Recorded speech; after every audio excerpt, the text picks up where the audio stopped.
Well, I'll try. You're live.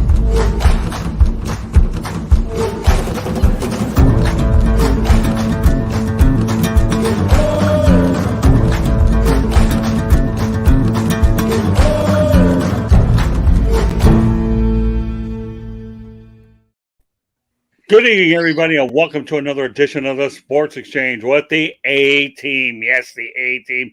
And hello, Will Vogel. He's part of the A Team, but he's in the chat room. So, my name is Scott Morganroth, Motor City Madmouth. Confidential follows us immediately after the show. I have Smokin' Jeremy B. Welcome back, Smokin'. Great to be here. I would call Jacob Christer smoking with some of the ideas he comes up with, pundit, but welcome back anyway. I appreciate it. Oh no! And by the way, take that as a compliment. Okay. No, I knew that exactly. It's like my main thing. I said to Will tonight. We're there to always think. We're there to always have some ideas. You know what I mean? Yeah. We're not playing meatheads. Are you trying to play? Are you trying to promote STP? Slow down, think, proceed. That's what this platform. Absolutely, and not STDs. There you go. No, forget that STD business. All right, JB Ellis is back. Okay, and for our Wednesday broadcast, welcome back, the other JB. What's going on? A lot. Okay, and George Eichhorn. Good evening, fellows. Good to be back on. All right, well, we got a real loaded show, and I mean loaded. We'll get to as much as we can, although I'm confident with the crew we have, we'll be able to do it. Title of this show is actually going to be called Relocation, Droughts, and Unemployment. But before I get to that, I want to let everybody know the audio version of the Sports Exchange can be heard on iHeartRadio, Apple, Spotify, Google, wherever you get your podcasts. Please hit the red subscribe button on YouTube South Florida Tribune. We're striving for 1,000 subscribers. Please also comment, like, and share the broadcast. Want to be a guest? No problem. Participate in the chat room. Will Vogel knows how to do that real well. And please send the topic ideas to southfloridatribune@gmail.com. You want to advertise, call or advertise and cost efficiently. Call me at 954-304-4941. We are live on Facebook, LinkedIn, Twitter, and YouTube. And yes, here we go. Denzel Snipes, thanks for popping in. All right. As I said, the title says it all. Relocation, Droughts, and Unemployment. And we're going to start with the dysfunctional Arizona Coyotes. But for how long? Okay. The Coyotes arena plan in Tempe rejected by the voters. The future in the Valley of the Sun is cloudy. So I guess the main thing here, although I will point out they are playing in the Mullet Arena, okay, for another year until they figure out where they're going to go. So here's a question, and I'm going to go right around rapid fire throughout the night. All right. Where are they going to go, Jeremy? I'll give you some choices. You got Houston, Atlanta, Quebec City, Kansas City, and bear in mind in Houston, Tillman Fertitta actually controls facilities, so they'd be a tenant. And other names that are being bandied around are Milwaukee and Anchorage. And good luck, Gary Bettman, trying to solve this riddle. I think it's Houston. Do ya? They have the population, they have the growth, they have the fiscal dynamics to cover it. I think that one makes more sense than the rest of them. Okay. Jacob? I'm not sure what it will be, but it can't be Atlanta. We've seen it twice. Atlanta Flames, Atlanta Thrashers. It does. This is the thing about the reason Atlanta does not work is because if you're not good, and we're saying this with the Braves. Braves are wonderful right now, so people don't get. I mean, because people don't run right now because the team's really good. But watch the Falcons; they're gone in the second and 2.5 quarters. They're out of the game, and everybody's right back in the streets and they're drinking or whatever. They do that in Atlanta every single. They do it for the Hawks. They do it for the Braves when they're horrible. And guess what? If the team's not good, it's not there. So it's not Atlanta. To me, it needs to be Quebec City. It's Quebec. Hockey to me is going to be Canada, and it is the original six. And I think we have overstepped our bounds doing Dallas, doing Arizona with all these. I think we've overstepped our bounds with these. There are hockey fans that are rabid, and there are some things where you don't need to totally spread it completely around. Hockey's one of those. Okay, well, you mentioned Will Vogan. He thinks they should go to Quebec City and bring back the Nordiques. I know that's talked about. Colisée, yeah. Yeah, but you know what, though? I'm gonna disagree with you. I don't think that Quebec gets a team. I don't think that Bettman wants another team in Canada when there's other viable U.S. options out there. great idea. Well, don't hold your breath. Denzel Snipes. We'll go to his, but turn it over to George. I guess he's out of Houston, so that makes a lot of sense market wise. But the question is, do they want to be a tenant determined for? I'm trying to look at this guy's name here, Tillman Fertitta. It's not like Joe Fertitta, Smith. yeah. All right, so all right, George, you and I have been around this drill so many times. Where are the Coyotes going? Well, so, the Kansas City Scouts, our former Red Wing great Sid Abel was managing that team. The Houston Aeros, Gordie Howe, Mark Howe, and Marty Howe, and Colleen Howe down in Houston. No way, Quebec. I'm sorry, Jacob. I agree with Scott. Bentman is not going to put another Canadian team in there if he can help it. I would say it's between Kansas City and Houston right now. I would think, though, that Houston has the edge. I think the population-wise, I know that, there have been some South teams that have struggled, such as Atlanta. But for the most part, they've drawn very, very well in Tampa and Florida, the Panthers, and, the Dallas Stars. It took them a while, but they draw very well. And even in Arizona, I mean, if they had a good facility and a good building, I'm sure they would draw well down there. So I'll vote, Scott, for Houston. All right, JB, did I ask you this one or not? No, but whatever happened to the Hartford Whalers? I mean, we could go there and bring back those great jerseys. That'll never happen. But maybe Houston or Charlotte would be good spots. Oklahoma City may be another spot. Get a natural rivalry with Dallas. At Kansas City, you can't go wrong with KC. So I mean, there's a lot of good options for relocation. KC versus St. Louis. My honest answer would be Quebec, but it's not going to Canada, unfortunately. So that leaves the U.S. options. And Hartford would be my number one U.S. choice, but it ain't going there. So, the real options were the other ones that I mentioned. Yeah, and you know what? I'm going Kansas City all the way. They got a ready-made arena, and we'll go back to the Scouts. That arena's been ready for a long time. They host a Big 12 basketball tournament all the time. There's no reason why Kansas City won't do well. I think there's some of the best fans in the country. They're passionate. They do deserve another chance. A far-fetched one that I actually read was, I would love to see it, but it would never happen, with the Anchorage, Alaska. I mean, think about it. That Anchorage, would be fun. Alaska. That's You know what? That would be fun. Yeah. You got Anchorage, you got Seattle doing well, and you got Vancouver, and then you got all those teams in California. I would love to see a team in Anchorage. I guarantee you. I think so. That would be fun. Yeah, well, come on. This is a fun show here. Let's go one in Honolulu then, too. Well, don't hold your breath. Okay. One thing you worry about in Honolulu is the ice will get melted, but not over in Anchorage, Alaska. And I've been to Anchorage. It's a great city, too. So I don't know. I'm giving a little bit of love to Anchorage. And, of course, Candy Ebling would love Milwaukee, and I think Milwaukee would be a good choice because they would rival Chicago, but I don't think it's likely. And I know they talked about Salt Lake City. Vivint Arena holds up to 14,000 fans for hockey. I don't think the capacity gets it done. So there you have it. I'm going Kansas City, and the rest of the guys, you want to hear this? We'll find out in a year or two which one of us are right. Go ahead, Jeremy.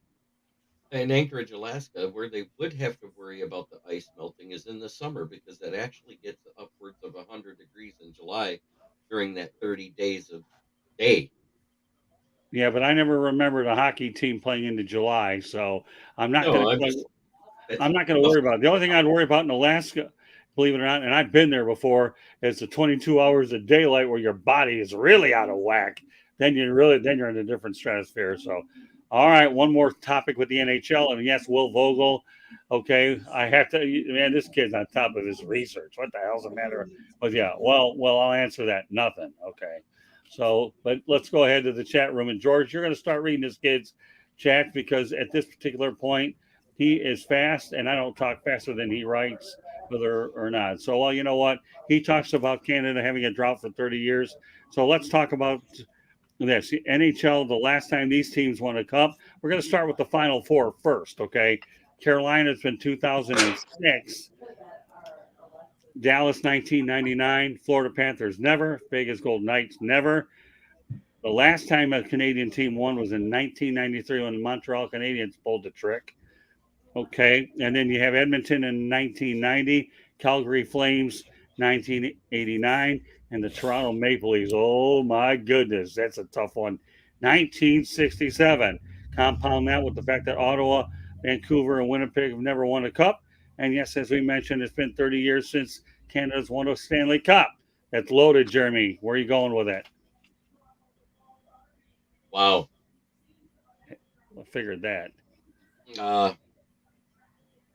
Right. Quebec, Canada hasn't won a Stanley Cup in 30 years. You want to disappoint them more. I love it. But anyways, yeah, I'm kind of dumbfounded at some of the teams that haven't been there in forever. But that just goes to show you a lot of those teams was back when there was no salary cap and people could just load their teams with a bunch of talent. You remember how talented the hockey world was back then? It's Yeah. talented now, but it's spread out. Okay. All right, Jacob. It feels like it doesn't make sense. You know what I'm saying? It's like we've all known the cold weather state, but then you've got Dallas and Vegas, Carolina and Florida. And it's like that doesn't feel right to say that. But think of it this way. Look how far the Seattle Kraken made it. Look how far Vegas made the first year. The year one. We used to think about you have to be, the expansion of all sports, you get all the crap and you have to build your way up. It's not that way anymore. Different world, different time. It's also in the NHL. And part of the reason I was saying about Quebec is because maybe it's just my own little thing. I have old school way, but it doesn't feel right to say these 4 teams. But I have to wonder after the end of this playoffs, how well will the NHL be doing? Because I always have felt like the Torontos, Chicago's, Montreal's. I really feel like it is at it. Just like I was talking about the NBA last week, when Chicago, New York, and Detroit, all of them are at its best. I think the NHL's at its best when you get the original 6, maybe a St. Louis that's been around 50 some odd years. All of those are doing really well. I'm going to be interested in finding out after this Stanley Cup is over how the NHL is going to be doing overall money-wise. Is it really that changed and people are for it? Or are we going to start struggling with ratings and everything? I think they don't know who these people are. Well, here, let me point out before I go to JB, Atlanta lost 2 NHL teams. Yeah, they did. I don't think they're going to get a third one either. St. Louis lost 2 NFL teams. You know what? Here, Dens, here's my thinking, okay? The first one, to me, I think that was their fault because they had opportunities to keep the Cardinals, and the St. Louis Rams ended up moving simply because Kroenke wanted to take it back to – they wanted to go out there and take it back to LA. So that's where I stand on those. All right, go ahead, JB. Listen, this is a South Florida Tribune show, the Sports Exchange. The Florida Panthers are the Eastern Conference Finals. What could be better for this show? Now, are we excited that the Panthers are there? Of course. We're on the South Florida Tribune. Right. It'd be crazy to think any other way. Right. Who cares about the other teams in the NHL? The Panthers are there. Let's keep going. Let's take care of Carolina. Let's get to the Cup, and let's see what happens. Look at that. I like that. That's really good. You know what I'm going to also say? They got in with the number 8 seed, and they've been on house money, and Paul Maurice was a veteran coach who replaced Andrew Brunette. How did that work out? Okay, you didn't win another President's Cup trophy. What's the compromise? What's the consolation? Consolation. Thank you. Well, let's just go out there and knock off the number 1 seed instead. So, all right, George, good one, JB. Well, the thing that's more disgusting than anything is the Toronto Maple Leafs. Since 1967, give me a break. You cannot tell me that the Toronto Maple Leafs and that organization did not have the resources like the Detroit Red Wings and owners Mike Ilitch to literally buy all those all-star players and form those great teams in Detroit. There's no way, other than the fact that, okay, there might have been a tax differential for some of these guys that didn't want to play in Toronto because of Canada's tax. But that is the most embarrassing thing in sports right now, that the Maple Leafs have been waiting since 1967 with the most loyal fans, a beautiful new arena, such tradition, and they take a crap in there, you-know-what. And that is just horrible for the Maple Leafs and for hockey, too, because like you said, they are an original 6 team. But the Montreal's another one. I mean, they waited since 93, but at least that's a lot more recent than 1967. So all that being said, I'm pulling for Florida too. Go Panthers. But George, you heard that the Toronto's thinking about changing their name. No. the Toronto fake beliefs. That was good. That's a good one. Well, you know what? Just because you said that, JB, you get to read Will Vogel's comment. I like this one. Go ahead, JB, read it. Florida's on a roll. Panther, NHL, Heat, NBA, NCAA Men's, FAU, and Miami. Tampa Bay Rays, MLB. Sums it up right there. I'm not saying a whole lot, but yeah, no, I give the Panthers credit. They're resilient. They're a number 8 team, and now they're in a place nobody thought they would be. We'll see how it all plays out. But when you look at the story of the Vegas Golden Knights, have only been in the league just a few years, and they made the Stanley Cup final in their first year. That's just remarkable. They had for the Montreal Canadiens. Well, you know what? It just goes to show you that the team that's won the most titles, okay, and I had some harsh words for their fans many, many years ago that if you Google my name, you'll find out what they are. But they were the beneficiary of fewer teams because they haven't been relevant for 30 years. So I don't have to make this stuff up. They haven't won since 1993. So all this, just shows you the talent's watered down. They can't get anybody there. No Guy Lafleur's, Yvonne Cornwallis, Ken Drydens are walking through that door. And I'll tell you, the Canadians were unbelievable back then. But 30 years with the most storied franchise in the league, it just goes to show you, I think, like Will said, that maybe Edmonton has a shot at some point. But right now, well, you can bring that up a year from now. All right. 56 years for the other one. Right, exactly. Yeah, right. Good point. All right, and I'll leave it at that. We're going to switch sports mode to round ball. Franchises to never reach the NBA Finals. Whoa, what a theme we've got tonight. Nevers, droughts, unemployment. Oh, we're getting the unemployment part in a moment. The Charlotte Hornets, Denver Nuggets, LA Clippers, Memphis Grizzlies, Minnesota Timberwolves, New Orleans Pelicans. Well, it looks like the Nuggets have a shot to go ahead and eliminate themselves from the list. I'll go around the horn again. Okay, Jeremy, let's talk about the teams to never reach the NBA Finals. Which one's going to be that next? The Nuggets are about the only one that really have a shot right now. Right. Other than that, the rest of them are 2 to 3 pieces away, whether it's bench players or whether it's stars. Because it takes 2 or 3 stars, and it takes a really good bench for any team to make it anymore. And, Pelicans, they got stars. They don't have a bench. Okay. All right, Jacob. Well, the biggest thing with the Pelicans is the fact that they had themselves what they thought was their savior, and the guy, and he's 270 pounds of bubble wrap. And the biggest issue with him is the fact, when you can't have him, they didn't build anything. They had him, and I don't know if they expected to build around him or have help, but they're terrible now. And yes, that is true. Wolves would be off the list. You're correct.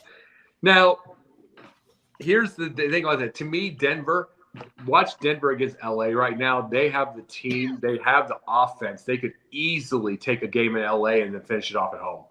Easily.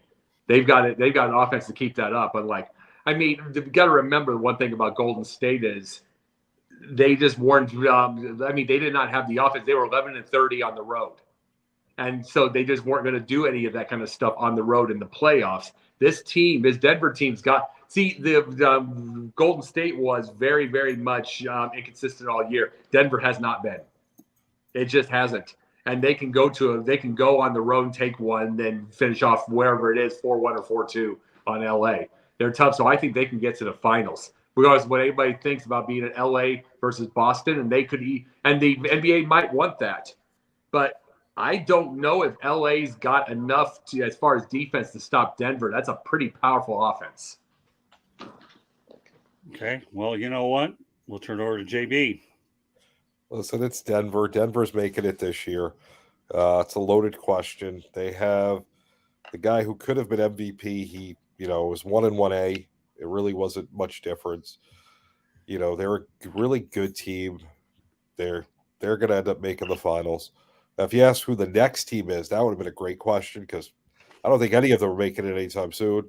I think Jeremy was right. That would have been a guess for anybody, but I think Denver's got it this year, no question. Well, I'm glad you asked the next question and that you went out there and answered it. So thank you very much. I appreciate that type of contribution. Thank you, Mr. Ellis. All right. Okay, George. Well, Denver obviously is in the picture, obviously big time right now, as you guys said, and they've been waiting a long time. I mean, they've had good teams over the years, but never, I don't think one as good as this team. Things are clicking for them right now. I know they've got, Shaq staring across the floor from them in this conference finals, but I still think that I think the Nuggets hopefully will break that jinx and make it into the final two, the championship series against the Boston Celtics. Okay. All right. Well, I'll tell you one thing. I worked with Brendan Malone when he was an assistant coach with the Detroit Pistons. I'm going to tell you, his son Michael Malone is doing a phenomenal job in Denver. So, got to be pulling for Malone. And I don't know if I've ever told you this story, and if I haven't, I'll say it again. And if I have, well, you can hear it again. Okay. Once upon a time, I was covering a Pistons and a Cleveland game out in Cleveland in the Richfield Coliseum. So I'm staying at the Pistons Hotel at the time, and Brendan Malone and Brendan Sir were going to go out to eat at a place called Whitey's out in Cleveland, and they asked for a ride at Game One, and it was really neat. We go there, so I pull into the parking lot, and I targeted a parking spot right on the end. So Malone and Sir are looking at me like, you telegraphed this like you knew you were going to go right in a parking lot. So I said, well, coach or coaches, here's the deal. Okay. If I go in the corner spot, the one side won't get hit, and the other side, I'm not going to worry about it. At least one out of two is not bad. They both looked at me like that was pretty cool to learn that. And by the way, what did I do that night for dinner? I sat there and picked their brains about basketball. We were watching games over at Whitey's Bar and Grill out in Cleveland. So there you go. I'm rooting for Michael Malone no matter what. And we'll talk about the Boston Celtics a little bit shortly. So with that said, we move on to the next topic because now we're starting to get even more interesting. According to CBS Sports, did you know these coaches had the most wins over the last 3 seasons in the NBA? Monty Williams, Phoenix Suns, 160. Mike Budenholzer, 155. We know with Milwaukee. Doc Rivers, 154 with Philadelphia. And he lost 10 game sevens. All were fired after being eliminated from the 2023 playoffs. Job security, championships? I don't think so, not according to these guys. What do you think, Jeremy? I don't have much to say about it. Not my cup of tea. Yeah. Okay. I don't know. Don't worry about it. Okay. Jacob? Monty Williams is one of my very favorite coaches of the league. And then and of course, I'm going to give Budenholzer all the props in the world. He's got a ring. And he got a ring when everybody and their mom wanted him fired. So that takes a lot of gumption to do that. Now, the biggest thing about Doc Rivers, the biggest thing about Rivers is the fact that I don't want to call 1,000-win the coach stink. I don't want to call him crap. But for somebody who has 1,000 wins, he coaches so scared. And the one time he didn't coach scared, he was very, very aggressive in that playoffs when he won the ring. Something somewhere down the line happened, and he just got scared. And he just keeps coaching scared. And it didn't help he had James Harden on his team. But it's the fact remains that he's still every time he's up 3-1, 3-2, he just gets stiff. And he's trying not to lose, and then he loses every single time. So I think, do all three get jobs? Yes, absolutely. But I could see Doc Rivers getting an Orlando job or Detroit or something. Some team that wants 50 wins to get back up there. He's not going to win a title, but I can see them getting that. Budenholzer's going to go to a place looking closer to the ring, and Monty Williams will get his eventually. That's an amazing coach who just hasn't had the right timing yet, and then not the right players. And it's like you just hope and I'll bring another Harden thing. You just hope he doesn't get Harden because he's already dealt with Paul. Mm-hmm. JB? Listen, it's part of the coaching business. You could be a great coach if you don't win it all, if that's what's expected of you. When the GM and the owners are pouring the money in, if they expect you to win it all and they're not happy with where you finish, that's part of your job, unfortunately, and you lose it. Is it fair? Yes, that's what you're getting into when you signed up.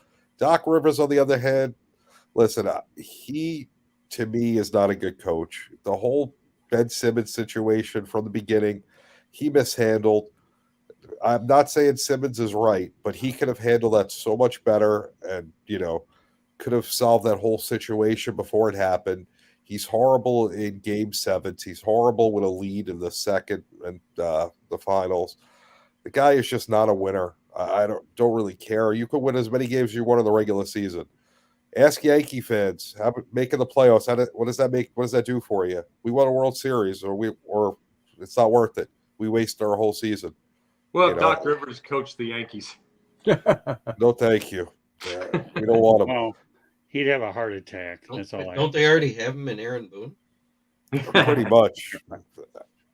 Well, Doc may be a little bit better, but yeah, in the regular season, maybe. It's part of the job, It's what you sign up for. If you're expected to win, then you don't win. Unfortunately, you lose your job. It doesn't matter how good of a coach you are. How many times did Billy Martin and Yogi Berra get fired when they coached great teams? It's just part of the territory. Well, that's Steinbrenner by himself anyway. He was nuts. Well, remember one thing, though. When Billy Martin got fired, he got rehired for more money by George Steinbrenner. And that was a nice show that they had out in the Yankee Stadium. And I talked to Billy once about he didn't care, whatever. He got a raise every time and always got his benefits. All right, George. We know the drill about Doc Rivers' Game 7s, including the fact that he lost one to the Detroit Pistons when he was a member of the Orlando Magic. I happened to be there for that.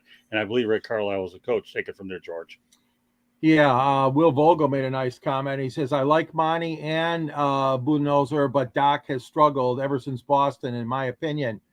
I'm of the same persuasion. Thank you, Will, for bringing that point forward. And you were right, JB. I don't see the fact that Rivers is going to ever take a team to a title. I'm sorry. There's just something about him. Like you said, he's scared. There's something tentative about him. There's something that just is not clicking. Nice man, though. Good basketball mind. Of course.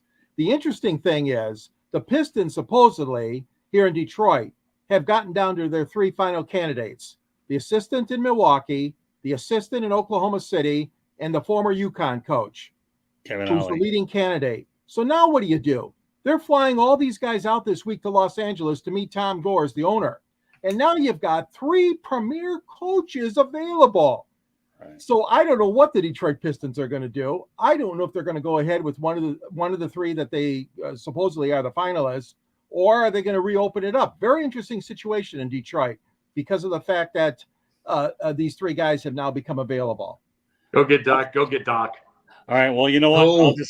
I'll say this. Okay, of all these three coaches that I mentioned, Monty Williams will win the first championship ring of the three. I think so easily. Okay. Absolutely.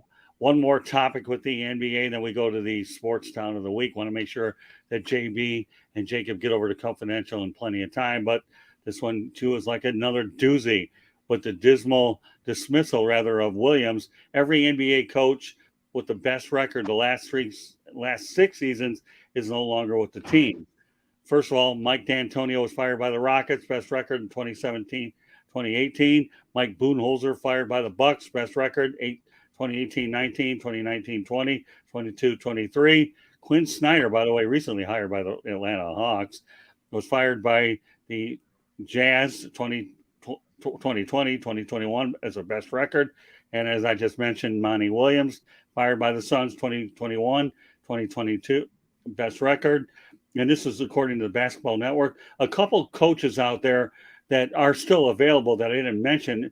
Dwayne Casey, I think he'd take a job if he had the right one, even though he's upstairs with the Pistons. And don't forget Nick Nurse, okay? He's still out there. I mean, I'm talking about some loaded championship names, okay, Jeremy? So while you're giving me the finger that you want to go, I was going to defer to you anyways. Go ahead. I'm sure you have more to say on this topic than the last one, right, my friend? Yes. Also, isn't Frank Vogel still available? Yeah, he is too. Right. Yeah. So you're talking about there's about 4 of those that are defensive-minded coaches that have experience in playoff caliber. Then you have the assistants from 2 of those guys that are defensive-minded coaches. I'll be happy with any of those 6 coming to Detroit, which would be better than Dwayne Casey. Okay. Well, yeah, you've shown that you really never cared for him in the first place, so he's out. I haven't had to post that since that week. Right. He got fired that weekend. Well, the thing is, he was coming in with a lame duck year. You must get over with. And you know what? He tanked for the 5th pick in the draft, by the way. Go figure. That I don't want to depress Detroit fans, but they're not the sports sound of the week. We'll give them a break for this one. But they tanked for the 5th overall pick. Go figure. That's what I think of the NBA draft lottery.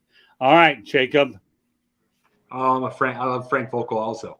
And it's like, and I've really been mad at the Lakers, and the fans and everything for scapegoating him. He couldn't help that ridiculous situation out in the first place. What'd you say? It was that GM on the floor. Exactly. And it's like, and the thing is, he's a great defensive mind, which there are some bad teams out there right now that could use him. He can bring 15, 20 game improvement immediately. I like Frank Vogel, and he needs to be out there.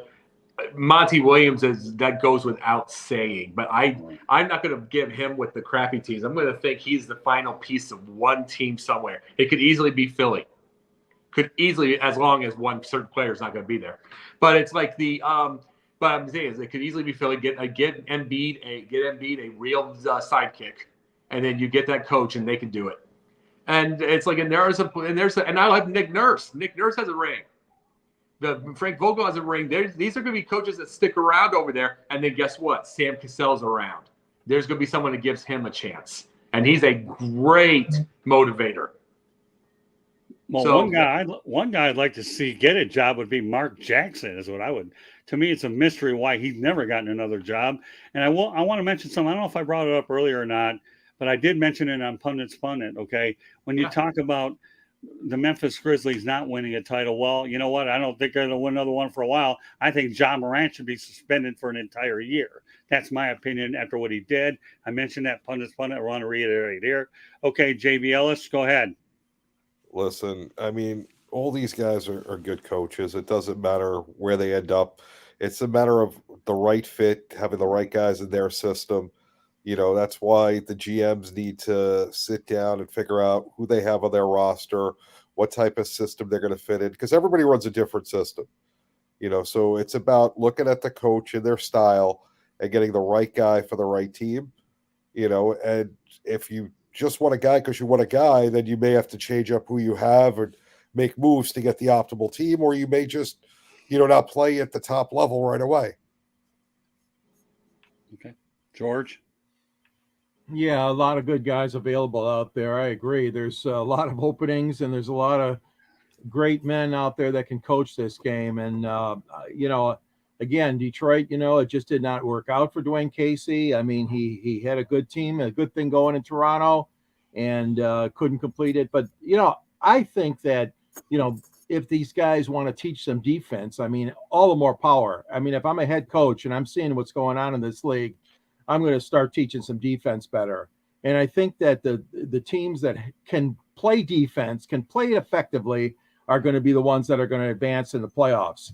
And the Detroit was the furthest from that right now this season, especially with so many young players. But no, I agree. I mean, there's so many good guys out there. I'd take Nurse in a minute. And I don't know why Detroit's not looking at more veteran coaches right now. They're going for a more younger guy, at least the 3 interviews that were coming up with owner Gores this week. Yeah, but you know what, George? They had the 3 finalists, but now the deck has been reshuffled a little bit. So I think if the Pistons were smart, they would go ahead and extend the search a little longer and invite those other guys in for an interview, make a decision, because I don't think they expected this many coaches to be fired. I really don't, especially let alone successful ones. That's the thing that to me really boggles my mind. And and you know what? I'm going to bring this comment up to the forefront with Will Vogel. I like it. I think Nick Nurse, a lot of coached a good Raptors team that beat the Warriors in the finals, and hope he gets to coach a good team. Well, we all do that. Well, he does. So I think he'll definitely be rehirable. I wouldn't be surprised to see him land with the Phoenix Suns. But you just never know. I mean, these are just unbelievably big openings with a lot of talent. But then when you look at the Phoenix Suns, are they going to be trading away? What are they talking about? Trading away Chris Paul and DeAndre Ayton, I think, is possibly going to be shopped. So we'll see. A lot of player movement. We still have free agency, the draft coming up. So it'll be interesting to see how it goes. So, George, I think to your part, Okay, I think the Pistons search continues a little bit longer because of this. And I'm going to tell you what, I'm vehemently going to say, I think Mark Jackson deserves another shot. I really do. Why he hasn't coached another team, maybe there was some internal things going on with Golden State, but Mark Jackson needs to be hired ASAP. All right, final thing to get to tonight, Sports Sound of the Week. And yes, Celtics are at home facing the Miami Heat tonight, Game 1, Eastern Conference Finals. All right, we're going to rank the Boston area in terms of Sports Sound of the Week. Jeremy, go ahead. 10. 10. Okay, why? They got some of the greatest fans. They've got a lot of championships. I mean, granted, other than the Red Sox, who went like their 100 years between the championships. That being said, it's a great sports town. They've got all the sports there, and they've got good teams that tend to play at the top of their division every time they play. Enough for me. Jacob? Oh, it's a 15. I mean, you grow up with Bird in Boston. You go look at the Red Sox. I mean, how many times will they show Carlton Fisk in that home run in '75? How many times do you see that? I mean, that play. How many stadiums? I mean, you get the Patriots. You got in those years. Patriots used to fill the stadiums. Even when, I mean, other than the 1 in 15 year, they filled those. You got to remember, they were also in the Super Bowl in '85. So they feel they are just. Here's the thing about Boston fans. They're construction workers and blue collar, and they got their Sundays ready. And there's no question in mind it's a 15. Okay, well, we'll go back to Will Vogel, 10. He gives them a 10. Bruins, Celtics, Red Sox have a rich history. Patriots too. Red Sox came down from 3-0 to win that pennant. So, and I don't think that Denzel wants to hear that from you, Will, but you figure it out on your own. That by itself warrants a 7 rating. LOL. All right, well, whatever. Okay. Some people don't like to be reminded, but all right, JB, where are you putting the Boston market? Didn't we do Boston last week? No. Or what did we do last? Toronto. Okay, because I know it was a high score. We did Toronto. You know what? Very similar. They're going to get a 10. I mean, the Celtics, one of the most winning teams, the most winning team in basketball. Red Sox, who have great fans. As a Yankee fan, we love to hate them, but the Red Sox have great fans. The Patriots, the most winning team in football, and the Bruins, one of the original 6. They got, everything you could want in Boston. There's, a phenomenal city for sports. George? Oh, yeah, definitely a 10. I mean, you look back at the Red Sox over the years, Ted Williams, Carl Yastrzemski, Jim Lonborg, Johnny Pesky. I mean, all the great Red Sox players, and, of course, Tom Brady and the whole era with the Patriots. You got the Bruins and the Celtics with such great teams. They share an arena. Me and my late friend John Wendler, I'll never forget that trip we took to see the Red Sox and the Tigers play at Fenway Park. What an experience. For any of our listeners that have not gone to Fenway Park, you got to do that. It's just remarkable. And it's such a great place. They are diehard sports fans. Definitely a 10. Yeah, I go 10. I haven't been to Fenway Park, bucket list item. I haven't been to New England to see a football game, although I've seen them on the road. But I have been to the Boston Garden, the old one. And you want to talk about the most intense atmosphere for Boston Celtics? 10 all the way with Boston. I mean, all right, sorry, Bruins fans, that the Florida Panthers beat you this year. You had the most wins and the most points. But you know what? We've always said one of the toughest championships to win is in the NHL, when they see as many as 7 times, with the intensity that much more heightened. We know that these 1-8 upsets occur a lot. So, but Boston, and I actually went to the Little Fenway Park over in Fort Myers, the Little Monster, and it's a great little ballpark too. Fenway South is what they call it. So, Boston, you got my heart and you got my 10. So, really great broadcast we had tonight. Lots of facts. And, I know we have a bunch of people going over to other shows. So, with that said, just wanted to let everybody know one more time, the audio version of the Sports Exchange can be heard on iHeartRadio, Apple, Spotify, Google, or wherever you get your podcasts. Okay. Please hit the red subscribe button on YouTube South Florida Tribune. We're striving for 1,000 subscribers. Please also comment, like, and share the broadcast, want to be a guest, you can go do it that way in the chat room or send ideas to southfloridatribune@gmail.com. If you want to advertise cost efficiently, call me at 954-304-4941. We are live on Facebook, LinkedIn, Twitter, and YouTube. You can also find me on Tribune South over on Twitter, and our website's www.southfloridatribune.com. And kudos to Katie Ebling for everything she does. So please hit subscribe. And I know that Will Vogel says Boston University have college hockey is good too. You know what? They do. And I'm glad that he slipped that in before the end of the show. Well, a lot of people don't realize that the Bruins are pros, but their college is unbelievable. And well, don't forget Harvard's pretty good too. Okay. The only thing I don't like about Harvard and Cambridge is those people drive bad. I learned from experience. So with that said, Jeremy, let everybody know how they can reach you. Well, you can find me on the southfloridatribune.com under the Motor City Tribune heading, where you can find me with the lights of Scott over here or even George down there. We're all listed there. Then you'll find my content where I write about the NFL and the Detroit Lions. You can also find me on my channel, Kneecap Biting with Smoke and Jeremy B, with my shows on Wednesday and Friday. You can also find me any night here on the South Florida Tribune channel on YouTube. And you can also find me on Twitter at Smoke and Jeremy or my Facebook page for Lions fans, Motor City Kneecap Biting. Well done, Jeremy. All right, a couple more comments in the chat room before we go over to Jacob. Well, thank you very much. Well, you're great in the chat room. Need I say more? Denzel Snipes been a big contributor. Great show, guys. Scotty, my boy. Did not tell one lie. I hope not. Otherwise, somebody's going to get a hold of me later down the road. So, but thanks for the kind words to you guys. All right, Jacob, you're next. All right, I've opened up. I've had a Patreon. I've had a Twitch, which I'm working on getting more straightened out right now. Substack, which I'll be writing my first one pretty darn soon. And then Sunday nights on Basket Bros. Monday nights, Pundit Views. Had a great interview with Jordan Long, and I'm getting another good interview next week. Wednesday nights, Pundits. This is show the Sports Exchange, and then we're about to go to Confidential.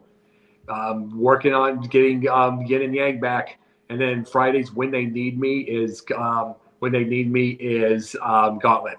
and then I'm also working on doing the movie or two, and I got a video game show idea. So everything keeps on moving. There you go. All right, JB Ellis.